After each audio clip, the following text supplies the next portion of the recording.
Are we rolling? Okay. Hello, I'm Christianne Amanpour. Margaret Mitchell says that land is the only thing worth fighting for, worth dying for, because it's the only thing that lasts. But Margaret Mitchell has never been to the Balkans.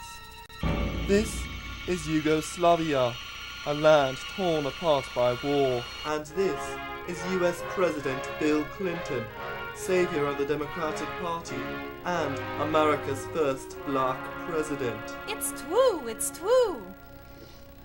As blood is shed in the Balkans, Clinton, hard at work in the Oval Office, becomes increasingly distraught by reports of ethnic cleansing of ethnic Albanians and Bosnian Muslims by the merciless Christian Serbs, perpetrated by the butcher of the Balkans, Serbian President Slobodan Milosevic.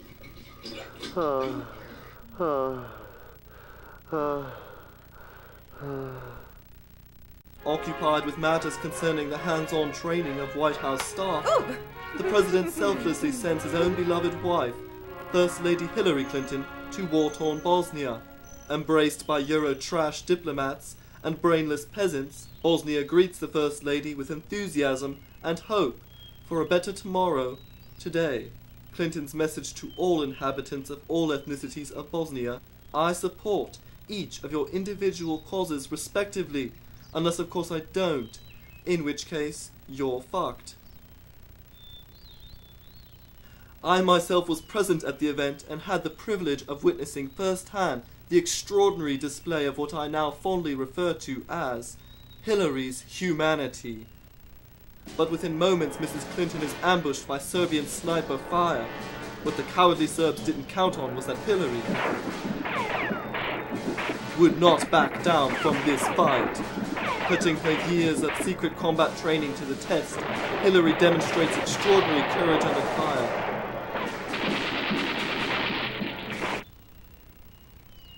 Šta ona radi? I remember landing under sniper fire. And while the attack is occasionally misspoken of, it will never be forgotten. Meanwhile, back in the United States, intelligence officers become aware of the frequent correspondence between two Serbian terrorists, a recent Serbian immigrant to America. This is Mara, an enemy within. Don't be fooled. This is the face of evil. Unfortunately, the CIA was unable to intercept this letter sent from Serbia by Mara's cousin Dusan, a soldier for the notorious Serbian army.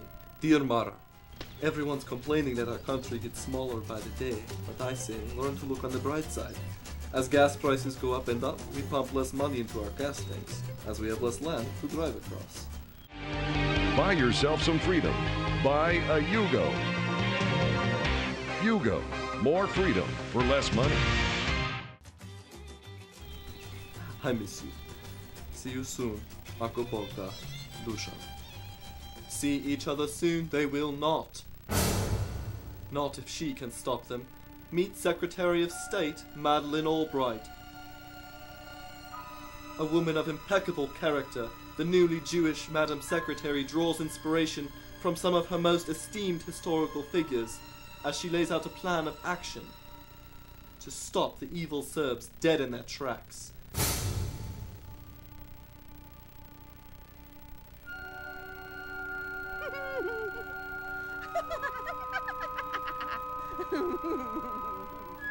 But with the world fixated on the president's unjust impeachment, Albright could only do so much to gain full support from Clinton, whose presidential duties were stolen from him during the weeks of the impeachment. And so I find myself drawn to the cause. It is the duty of the journalist at times of any humanitarian crisis to report fully and unbiased the truth as we know it. I had always believed there are three sides to every story: your side, my side, and the truth somewhere in between. I was wrong. With the help of the ever-patient and courageous Muhammad al-Fatwa, I came to see the truth of the Balkan crisis as black and white, good guy versus bad guy, and nothing more. This was the high point of my career, and one of the most enlightening moments of my life. As you can see, Mara and Dusan's evil plotting continues. Warning: the following exchange is not for the faint of heart. Dear Dusan, I know you worry that America will continue to fight against us in this war, but you shouldn't. The press here will soon tell the Serbian side of things, and America will not bomb her longtime ally. See you soon, ako Bog da. Love, your cousin, Mara. Struggling to retain his moral authority against a vast right-wing conspiracy, President Clinton stays strong. When the going gets tough, the tough get going. The mission will continue, despite Kenneth Starr. America will save the Balkans.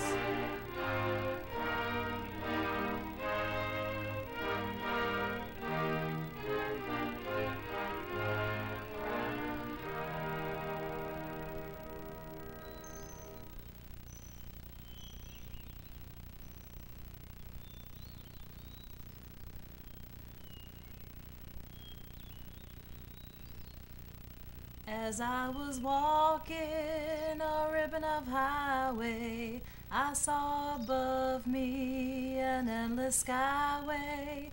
I saw below me a golden valley. This land was made for you and me.